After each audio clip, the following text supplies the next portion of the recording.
ಈ ವ್ಯಕ್ತಿನ ನಿಮ್ ಹತ್ರ ಕಳ್ಸೋದಕ್ಕೆ ದೇವ್ರು ಈಗಾಗ್ಲೇ ಡೇಟ್ ಅಂಡ್ ಟೈಮ್‌ನ ಸೆಟ್ ಮಾಡಿದಾನೆ. ಇವಾಗ ನಾನು ಹೇಳೋದನ್ನ ಎಚ್ಚರಿಕೆಯಿಂದ ಕೇಳಿಸ್ಕೊಳ್ಳಿ. ನಿಮಗೆ ಅಂತಾನೆ ಇರೋ ವ್ಯಕ್ತಿ ಒಬ್ರಿದ್ದಾರೆ. ಮತ್ತೆ ಅವ್ರು ಬರ್ತಿರೋದು ಆಕಸ್ಮಿಕವಾಗಿ, ಕಾಕತಾಳೀಯವಾಗಿ ಅಥವಾ ಕೋಇನ್ಸಿಡೆನ್ಸ್ ಇಂದ ಅಲ್ಲ. ನಿಮ್ಮ ಹಣೆಬರಹದಲ್ಲಿ ಬರೆಯಲ್ಪಟ್ಟವರು, ನಿಮ್ಮ ಪ್ರಾರ್ಥನೆಗಳಿಗೆ ಸಂಬಂಧಪಟ್ಟವರು. ನಿಮ್ಮ ಕಣ್ಣುಗಳು ರೆಕಗ್ನೈಸ್ ಮಾಡೋದಕ್ಕಿಂತನೂ ಮೊದಲೇ ನಿಮ್ಮ ಆತ್ಮವನ್ನ ರೆಕಗ್ನೈಸ್ ಮಾಡಿದವರು. ಅವ್ರು ಯಾರು ಅನ್ನೋದು ನಿಮಗೀಗ ಗೊತ್ತಿಲ್ಲದೆ ಇರ್ಬೋದು. ಅವರನ್ನ ನೀವಿನ್ನೂ ಮೀಟ್ ಆಗಿಲ್ದೇ ಇರ್ಬೋದು, ಅಥವಾ ಅವ್ರು ಯಾರು ಅನ್ನೋದು ನಿಮಗೀಗಾಗಲೇ ಗೊತ್ತಿರ್ಬೋದು. ಬಹುಶಃ ಅವರಿಗಾಗಲೇ ನಿಮ್ಮ ಹಾದಿಯನ್ನ ದಾಟಿರ್ಬೋದು. ಆದ್ರೆ ಜೀವನ ನಿಮ್ಗೆ ಇನ್ನೂ ಅರ್ಥ ಆಗದೆ ಇರೋ ಕಾರಣಗಳಿಗೆ ನಿಮ್ಮಿಬ್ಬರನ್ನ ಸಪರೇಟ್ ಮಾಡಿದೆ. ಆದ್ರೆ ಇವಾಗ ನಾನು ಹೇಳೋಕ್ ಹೊರಟಿರೋ ಸತ್ಯನ ಮೊದಲು ತಿಳ್ಕೊಳ್ಳಿ. ಆ ವ್ಯಕ್ತಿನ ನಿಮ್ ಜೀವನದಲ್ಲಿ ಕಳ್ಸೋಕೆ ಎಕ್ಸಾಕ್ಟ್ ಮೂಮೆಂಟ್, ಎಕ್ಸಾಕ್ಟ್ ಡೇ ಮತ್ತೆ ಎಕ್ಸಾಕ್ಟ್ ಸಿಚುಯೇಷನ್ನ ಆ ದೇವರು ಈಗಾಗಲೇ ಆಯ್ಕೆ ಮಾಡಿದಾನೆ. ಅದು ತಡ ಅಲ್ಲ. ಅವನು ನಿಮ್ಮನ್ನ ಮರ್ತಿಲ್ಲ. ನಿಮ್ ಕಥೆ ಇನ್ನೂ ಮುಗ್ದಿಲ್ಲ. ಆದ್ರೆ ಅದು ಡಿವೈನ್ ಟೈಮಿಂಗ್. ದೇವ್ರು ಯಾವುದಕ್ಕೂ ಆತರ ಪಡೋದಿಲ್ಲ. ಹಾಗಂತ ಯಾವುದನ್ನು ವಿಳಂಬನೂ ಮಾಡೋದಿಲ್ಲ. ಅವನು ಮುಟ್ಟೋ ಪ್ರತಿಯೊಂದು ಉದ್ದೇಶಕ್ಕೆ ಸಂಪೂರ್ಣವಾಗಿ ಹೊಂದಿಕೆಯಾಗಿರುತ್ತೆ. ರೈಟ್ ನಾವ್ ನೀವು ಒಂಟಿತನ, ಗೊಂದಲ ಅಥವಾ ಅಸಹನೆಯನ್ನ ಅನುಭವಿಸ್ತಾ ಇರುವಾಗ ತೆರೆಮರೆಯಲ್ಲಿ ಅರ್ಥಪೂರ್ಣವಾದ ಏನೋ ಒಂದು ವಿಷಯ ನಡೀತಿದೆ. ನಿಮ್ ಕೈಯಲ್ಲಿ ನೋಡೋಕಾಗ್ದೇ ಇರೋ, ಮಾನವನ ತಿಳುವಳಿಕೆಗೂ ಮೀರಿರೋ ಏನೋ ಒಂದು. ಆ ದೇವ್ರು ನಿಮ್ಮಿಬ್ರನ್ನ ಸಿದ್ಧಪಡಿಸ್ತಾ ಇದ್ದಾನೆ. ನಿಮ್ಮ ಹೃದಯಗಳನ್ನ ರೂಪಿಸ್ತಾ ಇದ್ದಾನೆ. ನಿಮ್ಮ ಪಾತ್ರಗಳನ್ನ ಬಲಪಡಿಸ್ತಾ ಇದ್ದಾನೆ. ನಿಮ್ಮ ಗಾಯಗಳನ್ನ ಗುಣಪಡಿಸ್ತಾ ಇದ್ದಾನೆ.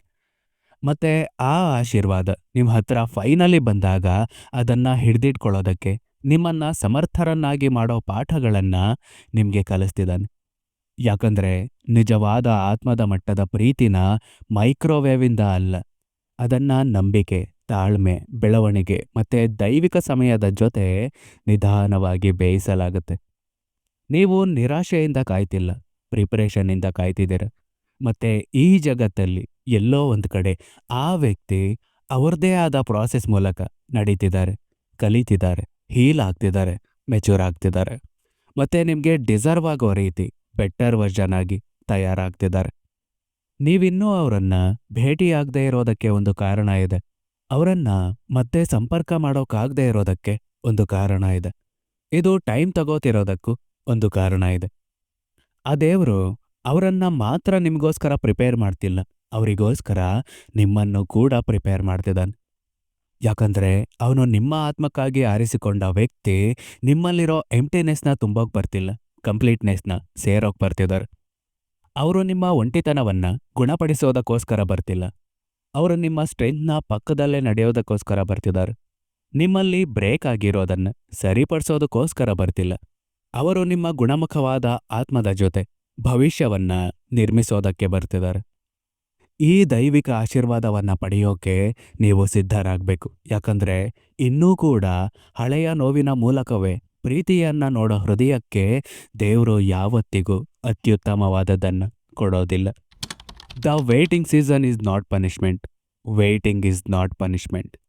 ಕಾಯೋದು ಶಿಕ್ಷೆ ಅಲ್ಲ, ಅದು ರಕ್ಷಣೆ. ಆ ದೇವರು ನಿಮ್ಮ ಜೀವನದಿಂದ ಏನೇನು ತೆಗೆದಾಕಿದ್ದಾನೆ ಅದೆಲ್ಲದ್ರ ಬಗ್ಗೆ ಯೋಚನೆ ಮಾಡಿ.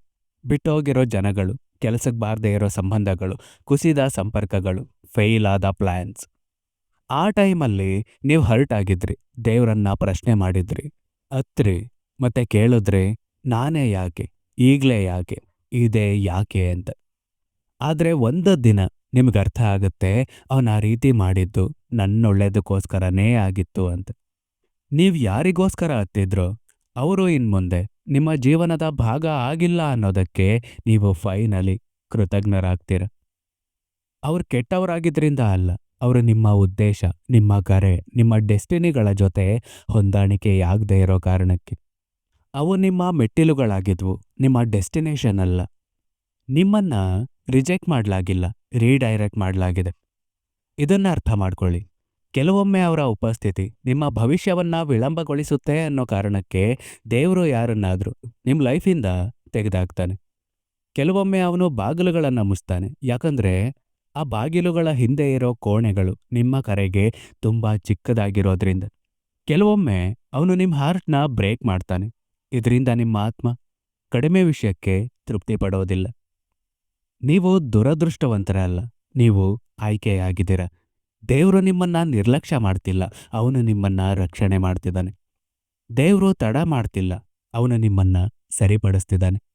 ಮತ್ತೆ ಅವನು ನಿಮಗೋಸ್ಕರ ಸೇವ್ ಮಾಡ್ತಿದ್ದ ಆಶೀರ್ವಾದವನ್ನ ನೀವು ಫೈನಲಿ ನೋಡಿದಾಗ ನೀವೇ ಹೇಳ್ತೀರ, ಇದ್ಯಾಕಷ್ಟು ಟೈಮ್ ತಗೋತು ಅಂತ ನನಗೀಗ ಅರ್ಥ ಆಗ್ತಿದೆ ಅಂತ. Grow before union.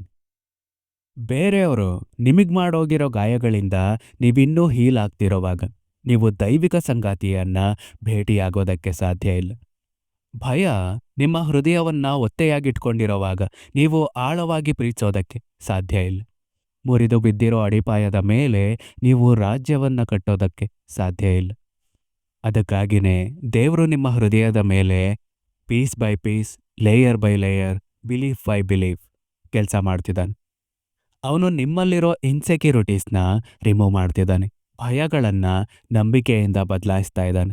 ಅವನು ನಿಮಗೆ ತಾಳ್ಮೆ, ತಿಳುವಳಿಕೆ, ಕ್ಷಮೆ, ಸಂವಹನ, ಮಿತಿಗಳು ಮತ್ತೆ ಎಮೋಷನಲ್ ಮೆಚುರಿಟಿಯನ್ನ ಕಲಿಸ್ತಿದ್ದಾನೆ. ಯಾಕಂದ್ರೆ ನಿಜವಾದ ಪ್ರೀತಿಗೆ ನಿಜವಾದ ಬೆಳವಣಿಗೆ ಬೇಕು. The science that it's divine timing. ಆ ಕ್ಷಣ ಬಂದಾಗ ನೀವು ಬೆನ್ನಟ್ಟಬೇಕಾಗಿಲ್ಲ. ಅವರ ಹೃದಯದಲ್ಲಿ ಸ್ಥಾನ ಪಡೆಯೋದಕ್ಕೆ ನೀವು ಹೋರಾಡಬೇಕಾಗಿಲ್ಲ. ಅವರ ಸಮಯ, ಪ್ರೀತಿ, ಅಟೆನ್ಷನ್, ಲಾಯಲ್ಟಿ ಅಥವಾ ರೆಸ್ಪೆಕ್ಟ್ಗೋಸ್ಕರ ಬೇಡ್ಕೋಬೇಕಾಗಿಲ್ಲ. ಪ್ರತಿಯೊಂದು ನ್ಯಾಚುರಲ್ ಆಗೇ ನಡೆಯುತ್ತೆ. Not perfectly but effortlessly. ನಿಮ್ಮ ಆತ್ಮಗಳು ಪರಸ್ಪರ ರೆಕಗ್ನೈಸ್ ಮಾಡ್ತವೆ. ನಿಮ್ಮ ಹೃದಯಗಳು ಸುರಕ್ಷಿತವಾಗಿರ್ತವೆ. ನಿಮ್ಮ ಮನಸ್ಸುಗಳು ಶಾಂತವಾಗಿರ್ತವೆ. ನಿಮ್ಮ ಆತ್ಮಗಳು ಒಗ್ಗಟ್ಟಾಗಿರ್ತವೆ. Confusion, mixed signals, silent battles, ego games ಅಥವಾ ಎಮೋಷನಲ್ ರೋಲರ್ ಕೋಸ್ಟರ್ಗಳಿಗೆ ಅವಕಾಶ ಇರೋದಿಲ್ಲ.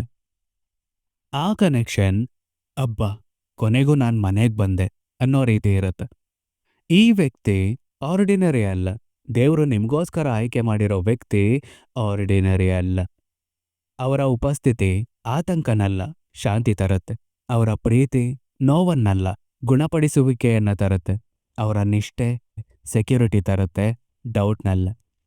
ಅವರು ನಿಮ್ಮನ್ನ ನಿಮ್ಮ ಬೆಟರ್ ಡೇಸಲ್ಲಿ ಮಾತ್ರ ಆಯ್ಕೆ ಮಾಡಲ್ಲ, ನಿಮ್ಮ ಬ್ಯಾಡ್ ಡೇಸಲ್ಲೂ ಕೂಡ ಆಯ್ಕೆ ಮಾಡ್ತಾರೆ. ಕಷ್ಟ ಬಂದಾಗ ನಿಮ್ಮಿಂದ ಓಡೋಗದೆ ನಿಮ್ಮ ಜೊತೆನೇ ಇರ್ತಾರೆ, ಮಾತುಕತೆ ನಡೆಸ್ತಾರೆ, ಬೆಳೀತಾರೆ. ಅವರು ನಿಮ್ಮನ್ನ ಭಾವನೆಗಳಿಂದ ಮಾತ್ರ ಅಲ್ಲ, ಉದ್ದೇಶದಿಂದನೂ ಕೂಡ ಪ್ರೀತಿಸ್ತಾರೆ. ಅವರೇನ್ ಪರ್ಫೆಕ್ಟ್ ಆಗಿರಲ್ಲ, ಆದರೂ ಪರ್ಫೆಕ್ಟ್ ಆಗೋದಕ್ಕೆ ರೆಡಿ ಇರ್ತಾರೆ. ಮತ್ತೆ ಆ ದೇವರು ಇದೇ ಸರಿಯಾದ ಸಮಯ ಅಂತ ಡಿಸೈಡ್ ಮಾಡಿದಾಗ ನೀವು ಹೆಚ್ಚು ಪ್ರಯತ್ನ ಮಾಡಬೇಕಾಗಿಲ್ಲ, ತೀವ್ರವಾಗಿ ಹುಡುಕ್ಬೇಕಾಗಿಲ್ಲ, ನೀವು ಒತ್ತಡ ಅಥವಾ ಭಯಭೀತರಾಗಬೇಕಾಗಿಲ್ಲ. ಯಾಕಂದ್ರೆ ಅವರ ಆಗಮನ ನಿಮ್ಮ ಜೀವನದಲ್ಲಿ ನಿರಾಕರಿಸೋಕ್ಕಾಗದೇ ಇರೋ ಅಂಥದ್ದು. ಅದು ಅನಿರೀಕ್ಷಿತವಾಗಿ ನಡಿಬೋದು, ನಿರೀಕ್ಷೆ ಮಾಡದೇ ಇರೋ ಜಾಗದಲ್ಲಿ ನಡಿಬೋದು. ಮತ್ತೆ ನೀವು ಅಂತಿಮವಾಗಿ ದೇವರಿಗೆ ಶರಣಾಗಿ ನಂಬಿಕೆ ಇಟ್ಟಾಗ ಅದು ನಡೆಯುತ್ತೆ. ಅದನ್ನ ಸ್ವರ್ಗನೇ ಬರ್ದಿದೆ ಅನ್ನೋ ರೀತಿ ಭಾಸವಾಗುತ್ತೆ. ಸರಿಯಾದ ಸಮಯದಲ್ಲಿ ಸರಿಯಾದ ವ್ಯಕ್ತಿ. ತುಂಬಾ ಬೇಗ ಅಲ್ಲ, ತುಂಬಾ ತಡವಾಗಿಯೂ ಅಲ್ಲ. ಅಲ್ಲಿವರೆಗೆ ಆಗೋದ್ರ ಮೇಲ್ ಗಮನ ಹರಿಸಿ. ಅದಿನ್ನೂ ಯಾಕಾಗಿಲ್ಲ ಅಂತ ಅಳ್ತಾ ಕೂತ್ಕೊಂಡು ಟೈಮ್ ವೇಸ್ಟ್ ಮಾಡಬೇಡಿ. ಅದೇ ಟೈಮ್ನ ನಿಮ್ಮನ್ನ ನೀವು ಗ್ರೋ ಮಾಡ್ಕೊಳ್ಳೋದಕ್ಕೆ, ನಿಮ್ಮ ಸ್ಕಿಲ್ಸ್ನ ಅಪ್ಗ್ರೇಡ್ ಮಾಡ್ಕೊಳ್ಳೋದಕ್ಕೆ, ಎಮೋಷ್ನಲಿ ಹೀಲ್ ಆಗೋದಕ್ಕೆ, ಸ್ಪಿರಿಚುಯಲಿ ಸ್ಟ್ರಾಂಗ್ ಆಗೋದಕ್ಕೆ, ನಿಮ್ಮ ಉದ್ದೇಶವನ್ನ ಕಂಡುಕೊಳ್ಳೋದಕ್ಕೆ, ನಿಮ್ಮ ಕ್ಯಾರೆಕ್ಟರ್ನ ಇಂಪ್ರೂವ್ ಮಾಡ್ಕೊಳ್ಳೋದಕ್ಕೆ, ಬುದ್ಧಿವಂತಿಕೆಯನ್ನ ಹೆಚ್ಚಿಸ್ಕೊಳ್ಳೋದಕ್ಕೆ, ನಿಮ್ಮ ಶಾಂತಿಯನ್ನ ಕಾಪಾಡ್ಕೊಳ್ಳೋದಕ್ಕೆ, ಸೆಲ್ಫ್ ಲವ್ ಅಂದ್ರೆ ಏನು ಅನ್ನೋದನ್ನ ಕಲಿಯೋದಕ್ಕೆ, ನಂಬಿಕೆಯಲ್ಲಿ ಬೆಳೆಯೋದಕ್ಕೆ ಯೂಸ್ ಮಾಡ್ಕೊಳ್ಳಿ. ಯಾಕಂದ್ರೆ ನಿಮ್ಮ ಫ್ಯೂಚರ್ ಪಾರ್ಟ್ನರ್ಗೆ ನೀವು ಕೊಡಬೇಕಾಗಿರೋ ಬೆಟರ್ ಗಿಫ್ಟ್ ರೊಮ್ಯಾನ್ಸ್ ಅಲ್ಲ. ಇದು ಹೀಲ್ ಆಗಿರೋ, ಕಾನ್ಫಿಡೆಂಟ್ ಆಗಿರೋ, ಸ್ಪಿರಿಚುಯಲಿ ಅಲೈನ್ ಆಗಿರೋ ನಿಮ್ಮ ವರ್ಷನ್. ನೀವೀಗ ಮೌನವಾಗಿದ್ರು, ಏನೂ ಬದಲಾಗ್ತಿಲ್ಲ ಗುರು ಅಂತ ಅನ್ನಿಸ್ತಾ ಇದ್ರು, ನಿಮ್ಮ ಹೃದಯ ಕಾದು ಕಾದು ಸುಸ್ತಾಗಿದ್ರೂ ಕೂಡ ಆ ದೇವರು ಕೊಟ್ಟಿರೋ ಪ್ರಾಮಿಸ್ ಇನ್ನೂ ಅಸ್ತಿತ್ವದಲ್ಲಿದೆ. ಇದನ್ನ ನೆನ್ಪಿಟ್ಕೊಳ್ಳಿ, ದೇವರು ನಿಮಗೆ ಅಂತಾನೆ ಬರ್ದಿರೋರು ನಿಮ್ಮಿಂದ ಹಾದು ಹೋಗಲ್ಲ. ನಿಮ್ಮದು ಕಳ್ದೋಗಿಲ್ಲ, ಅದನ್ನ ಸಿದ್ಧಪಡಿಸ್ಲಾಗ್ತಿದೆ. ಮತ್ತೆ ಅದು ಬಂದಾಗ ಪ್ರತಿ ಕಣ್ಣೀರು, ಪ್ರತಿ ವಿಳಂಬ, ಪ್ರತಿ ನಿರಾಶೆ, ಪ್ರತಿ ಒಂಟಿ ರಾತ್ರಿ ಯೋಗ್ಯವಾಗಿದೆ ಅನ್ನೋದನ್ನ ನೀವು ಅರ್ಥ ಮಾಡ್ಕೋತೀರ. ದೇವರು ಆಶೀರ್ವಾದವನ್ನ ಒಂಟಿಯಾಗಿ ಸಿದ್ಧಪಡಿಸ್ತಿಲ್ಲ. ಅದನ್ನ ನಿಭಾಯಿಸೋದಕ್ಕೆ, ಗೌರವಿಸೋದಕ್ಕೆ, ಮತ್ತೆ ಅದನ್ನ ರಕ್ಷಣೆ ಮಾಡ್ಕೊಳ್ಳೋದಕ್ಕೆ ನಿಮ್ಮನ್ನ ಸಿದ್ಧಪಡಿಸ್ತಾ ಇದ್ದಾನೆ. ನೀವು ಒಬ್ಬಂಟಿ ಅಲ್ಲ. ನಿಮ್ಮನ್ನ ಅವನು ಮರ್ತಿಲ್ಲ. ನಿಗದಿತ ಸಮಯಕ್ಕಿಂತ ಹಿಂದೆ ಇಲ್ಲ. ನಿಮ್ಮ ಸ್ಟೋರಿ ಸರಿಯಾಗೇ ಇದೆ. ನಿಮ್ಮ ಫ್ಯೂಚರ್ ಯೂನಿಯನ್ ಸಮಯಕ್ಕೆ ಸರಿಯಾಗಿದೆ. ನಿಮ್ಮ ಹಣೆ ಬರಹ ಸಮಯಕ್ಕೆ ಸರಿಯಾಗಿದೆ. ದೇವರು ಈಗಾಗ್ಲೇ ಸಮಯವನ್ನ ನಿಗದಿಪಡಿಸಿದ್ದಾನೆ. ದೇವರು ಈಗಾಗ್ಲೇ ಆ ಕ್ಷಣವನ್ನ ಬರ್ದಿದ್ದಾನೆ. ಮತ್ತೆ ಅದು ನಡೆದಾಗ ಅದು ನಿಮ್ಗಾಗಿನೇ ಬರ್ದಿರೋ ಪವಾಡದ ರೀತಿ ಭಾಸವಾಗುತ್ತೆ. ಆದ್ರಿಂದ ನಂಬ್ತಾನೇ ಇರಿ, ಬೆಳಿತಾನೇ ಇರಿ. ನಿಮ್ಮ ಪ್ರೀತಿಯ ಋತು ಅದೃಷ್ಟದಿಂದಲ್ಲ, ದೈವಿಕ ನೇಮಕಾತಿಯಿಂದ ಬರುತ್ತೆ. ಹಾಗಾಗಿ ಇಲ್ಲಿ ಎಷ್ಟು ಜನ ದೈವಿಕ ನೇಮಕಾತಿಗೆ ತಾಳ್ಮೆಯಿಂದ ಕಾಯೋದಕ್ಕೆ ರೆಡಿ ಇದ್ದೀರ? ಕಮೆಂಟ್ ಬಾಕ್ಸಲ್ಲಿ ಐ ಆಮ್ ರೆಡಿ ಅಂತ ಕಮೆಂಟ್ ಮಾಡಿ. ಯಾರಿಗ್ ಗೊತ್ತು, ಈ ನಿಮ್ಮ ಮಾತು ಆ ದೇವರಿಗೆ ಕೇಳಿಸಿದ್ರೋ ಕೇಳಿಸ್ಬೋದು.